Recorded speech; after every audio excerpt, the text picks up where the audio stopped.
On Sunday, Russian President Vladimir Putin thanked the citizens for their trust and support after the preliminary results showed him as the winner of the presidential elections. In Israel, Prime Minister Benjamin Netanyahu said Israeli troops will continue the planned ground offensive in Rafah, raising fears of mass civilian casualties. And in Angola, authorities reported over 30,000 people affected by flooding after heavy rains in the province of Bengo.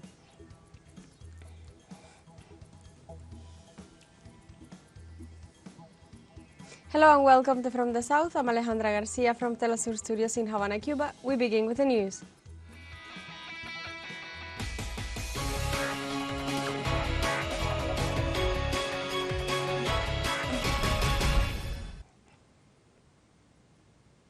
Russia's Central Election Commission, CEC, has reported that incumbent President Vladimir Putin is expected to win this year's presidential election with nearly 90% of the votes. According to the CEC, more than 80% of the votes have been counted as of 1 a.m. Moscow time, and Putin is leading the race with an estimated 87.15%. His opponent from the Communist Party, Nikolai Karishtonov, is expected to come in second with 4.2%, followed by Vladislav Davankov of the New People Party with 4% and Leonid Slutsky of the Liberal Democrats with 3.2% of the votes. This year's election has clocked a historic high voter turnout, which topped 74%, according to data from the CEC. The processing of the ballot has already ended in several Russian regions. Putin has gained 94.12% of the votes in Lugansk People's Republic and over 95% in Donetsk People's Republic, two of Russia's new regions where citizens are voting for the first time.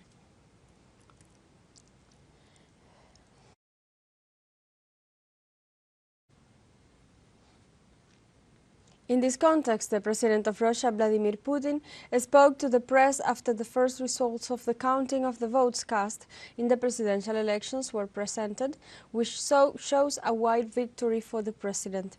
In his first public speech after the publication of the preliminary results of the vote, the Russian leader thanked the citizens for their trust and support. The leader added that he will do everything in his power to solve the task set for the country and to achieve the goals he considers to be priorities.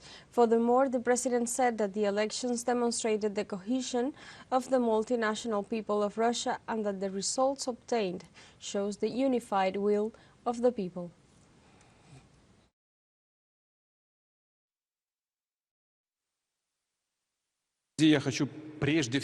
I would like first of all to thank the citizens of Russia. We are all one team of all Russian citizens who went to the polling station and voted. And of course today, in the condition in which we live, a special word of thanks to our soldiers, to the guys who, on the battle line, provide the country with the conditions for its development and assistance. The president of Venezuela, Nicolás Maduro, commented on Vladimir Putin's victory in the Russian presidential elections and has said that the triumph of the Russian leader is a good omen for the world.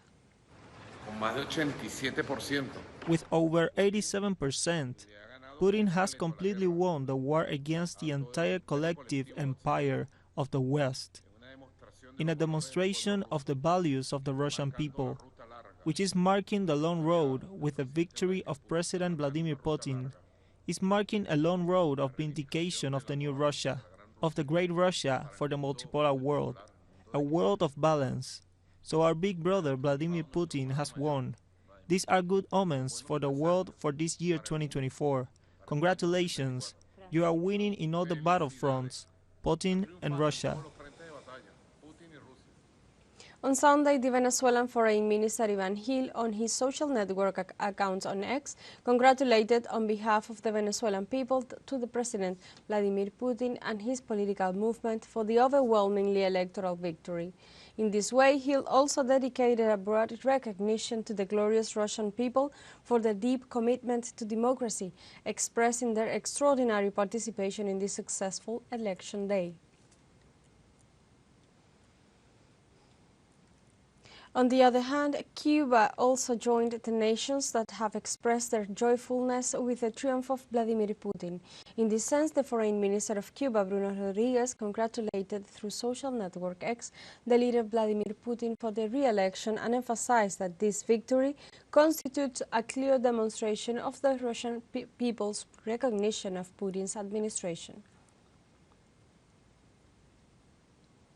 Nicaragua's President Daniel Ortega congratulated Russian President Vladimir Putin on his recent re-election and said his best wishes of his victory for his people.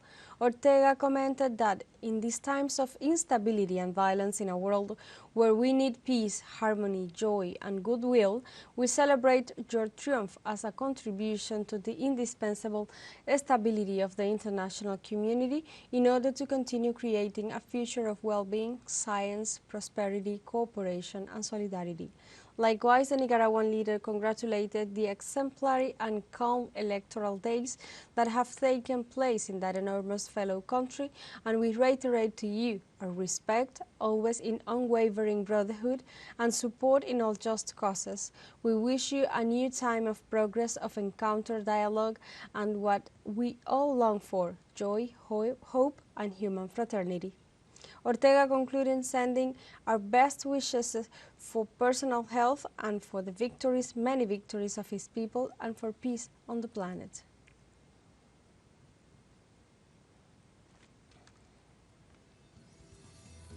Let's take a short break, but remember you can join us on TikTok at teleSUR English, where you will find news in different formats, news updates, and more. Other stories coming up, stay with us.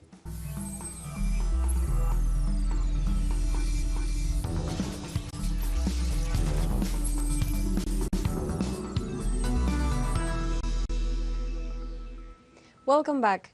Venezuelans celebrate the 200th anniversary of Liberator Simón Bolívar's declaration as a Mexican citizen in recognition of his heroic struggle for emancipation and Latin American unity. A memorial and wealth-laying ceremony in honor of the Liberator was held at Plaza Bolívar in Caracas, the capital of the country. The event was attended by Venezuelan and Mexican authorities who highlighted the path of unity traced by Simón Bolívar. In his speech during the ceremony, Ivan Gil, Venezuelan foreign minister, stated that Venezuela and Mexico have had the same struggle and the same successful destiny to consolidate their independence and Latin American unity, together with the bravery shown by their martyrs. This Sunday in Mexico, the first debate between the three candidates for head of government of Mexico City will take place. This debate, organized by the Electoral Institute of Mexico City, will take place at 8 p.m. local time on the premises of FTS television and will last up to 90 minutes. The topics to be addressed by the candidates are growth, economic development, public finance, human development, welfare state, and social policy. The candidates will decide how to use the time of their interventions. The floor will be requested to the moderators by a show of hands or through the means approved for that purpose, who will grant the floor respecting the orders of the requests.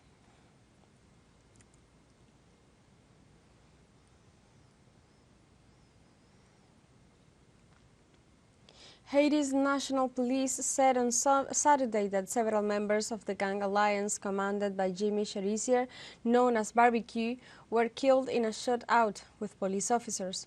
The clash allegedly occurred in Port-au-Prince, the capital of the country.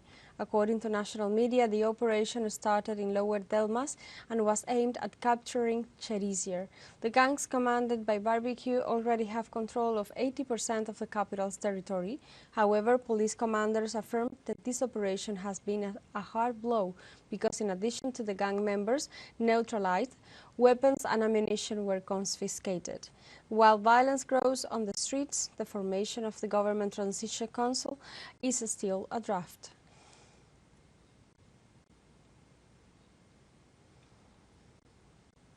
On Saturday, the Guatemalan government confirmed that its honorary consulate in Haiti was ransacked. The Foreign Ministry reported that in the midst of the incident that took place on Friday, no injuries were reported among any of the workers nor damage to the headquarters. The office assured that there was also no loss of documents or official paperwork stored in the building for the last 5 years, since it was previously transferred to a safe place. In view of the incidents, the Guatemalan embassy in the Dominican Republic will temporarily take over the duties of the Port-au-Prince headquarters. In the United Kingdom, Von Geting will become the first black leader of the European country after being elected head of the Welsh Labour Party. Geting 50 beat Education Minister Jeremy Miles with 51.7% of the votes and described his victory as an extraordinary point in history. Geting will officially take office next week, replacing Prime Minister Mark Drakeford, who announced at the end of 2023 that he would step down once his replacement was elected. The new leader of Wales was born in the former British colony of Zambia and is the son of a veterinary surgeon from South Wales and a chicken farmer from Lusaka, the capital of Zambia. When he was 2 years old, his parents moved to Wales but later settled in England after being victims of racism in the Welsh countryside.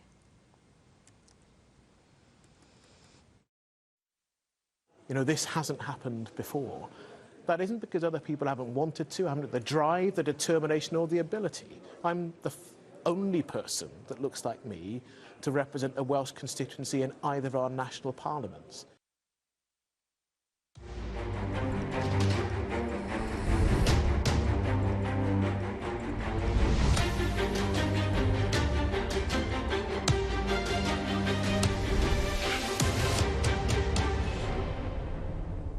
Israeli Prime Minister Benjamin Netanyahu said Sunday that Israeli troops will continue the planned ground offensive in Rafah in southern Gaza, which has raised fears of mass civilian casualties. His remarks came as talks were expected to resume in Doha on a truce in Gaza, where Israel has been waging a campaign against Hamas-Palestinian resistance for more than 5 months. Israeli cabinet members were scheduled to discuss the negotiating team's mandate late Sunday. Netanyahu's office said that the Prime Minister was also scheduled to meet with German Chancellor Olaf Scholz, who was expected to reiterate his warning against a ground offensive in Rafah. Most of Gaza's 2.4 million residents have taken refugees from relentless Israeli bombardments in the southern city near the coastal territories bordered with Egypt. Israeli Prime Minister Benjamin Netanyahu criticizes the government of Joe Biden for promoting the idea of calling new elections in the Hebrew nation. Netanyahu pointed out that the international community seeks to stop the war before Israel achieves its objectives in the occupied Palestine by holding elections in his country. This after the leader of the Democrat majority in the U.S. Senate, Chuck Schumer, affirmed that Netanyahu lost the course of the country. He believes that Israel would choose better leaders if they had the opportunity. In this sense, the Israeli Prime Minister condemned these actions and at the same time sentenced that no international pressure will prevent his objective of genocide in Palestine. Israel and Hamas prepare to launch a new attempt to reach agreements on Sunday in Doha, Qatar. The whole world demands an urgent ceasefire. Before leaving, only 5 members of the Security Cabinet met in Tel Aviv. The national media speculated that the Hamas proposal was on the table. The Doha meeting also had as an input the document of the Palestinian resistance. It contemplates the handing over of hostages in exchange for 100 Palestinian hostages, some of them sentenced to life imprisonment, as well as a ceasefire in 3 phases. The Israeli delegation, led by the head of Mossad, David Barnea, starts with a pessimistic outlook because they consider the Hamas proposal unrealistic.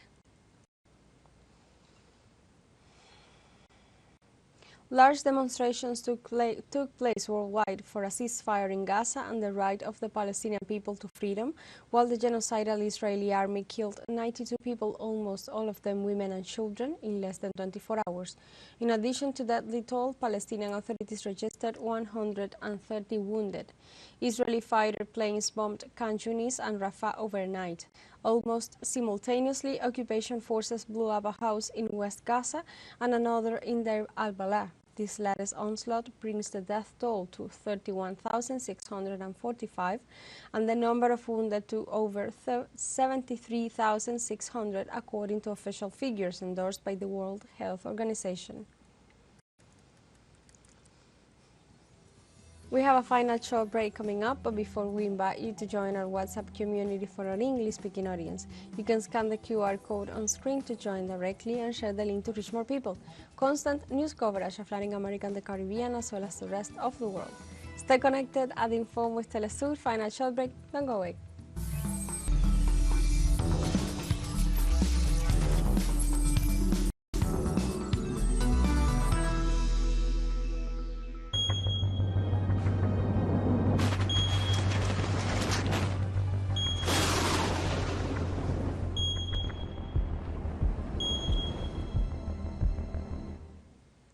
Welcome back to From the South.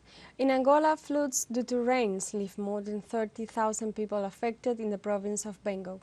According to the Civil Protection Service and firefighters of the region, the rains caused damage to more than 5,300 houses and 36 public and private institutions. Authorities confirmed that due to the floods and the fall of electricity poles, 2 people died as a result of an electric shock. According to sources, rescue teams are working to drain the water from the affected houses and have cut off the electricity supply in order to avoid further accidents. Rainfall during the rainy season usually affects communities due to deficiencies in drainage and sewage services. Niger's ruling National Homeland Defense Council Board has broken the military accords with the United States, and U.S. troops will have to leave the country. The decision took place after a U.S. delegation headed by the Undersecretary of State for African Affairs, Molly Free, visited the country. Although Washington remained silent, the Nigerian government spokesman, Amadou Abdramane, explained that the guest violated the diplomatic protocol by not informing who was part of the mission, which in addition to Molly Free included the head of the United States Command in Africa, Michael Langley. The decision is effective immediately.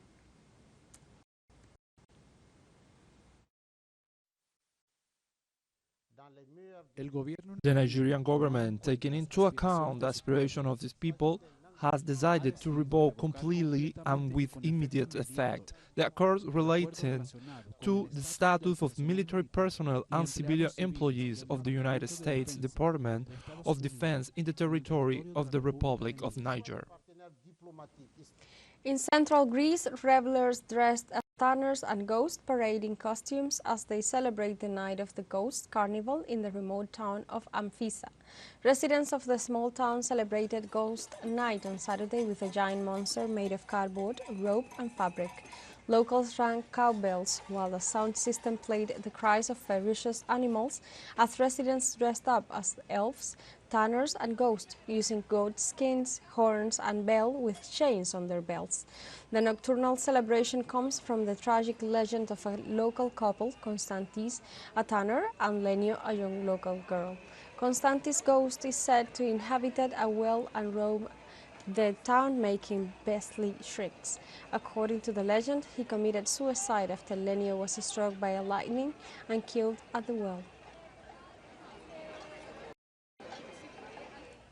In Ireland, St. Patrick's Day celebrations take place in towns and cities across the country on Sunday, with an estimated 500,000 people gathered in Dublin to watch the parade. The religious holiday commemorates the death of St. Patrick, the patron saint of Ireland. It is a day of celebrating Irish culture through parades, music, dances, and a lot of green, the color commonly associated with the saint. Crowds of people from home and abroad, wearing shamrock-shaped sunglasses, Irish jerseys and hats, were wowed by a selection of colorful floats and musical performances in what has been billed as the biggest ever national parade.